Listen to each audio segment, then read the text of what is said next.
Hello guys, আমি রিয়া। তো এই যে আমার একটা নিউ ব্লগ নিয়ে চলে এসেছি। ব্লগ বলতে এটা সত্যি খুব দুঃখের। তোমরা সবাই জানো যে আমার শরীরটা খুব খারাপ হয়েছিল। তা হঠাৎই আমার হসপিটালে অ্যাডমিট হতে হলো। এই যে আমার মা এসেছিল, মা বসে বসে চিন্তা করছে। আমি সকালবেলা মন্দিরে পুজো দিয়ে ঠিয়ে তারপরে আর কি অ্যাডমিট হয়েছিলাম। ও সাথে ছিল।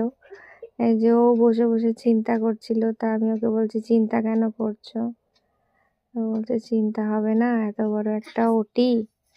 তারপরে আমি বললাম চিন্তা করো না।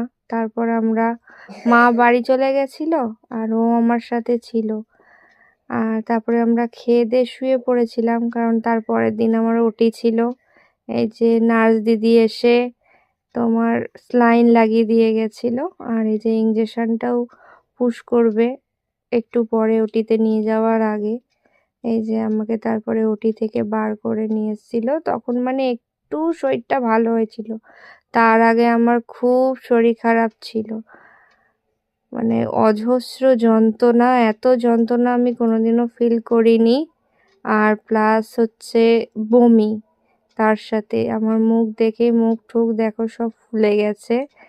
আর স্লাইন চলছিল 2 দিন, আমাকে খেতেও দেয়নি, একটু জলও পর্যন্ত খেতে দেয়নি। তারপরের দিন বিকালবেলায় স্লাইনটা খুলে দেওয়ার পর ও একটুখানি বিস্কুট খাওয়াচ্ছিল। ও আমার সাথে যে পুরো মানে 5 দিন আমি হসপিটালে ছিলাম, আমার সাথে মানে আঠার মতন ছিল। আমার মানে একটুখানি আ উ করলেই ব্যাস উঠে দাঁড়িয়ে পড়ছিল। মানে ও ছাড়া আমি পুরোই অসম্পূর্ণ। মানে যে সব কিছু এ টু জেড সব কিছু মানে আমাকে ও করেছে। মা গেছিল, মা ভাত নিয়ে গেছিল, দুবেলা ভাত ঠাত খেয়েছি, মা দেখতে গেছিল। তারপরে যে পরের দিন এই দেখো আমাকে ডাক্তার হাঁটতে বলেছিল, স্লাইন ট্লাইন খুলে দিয়েছিল।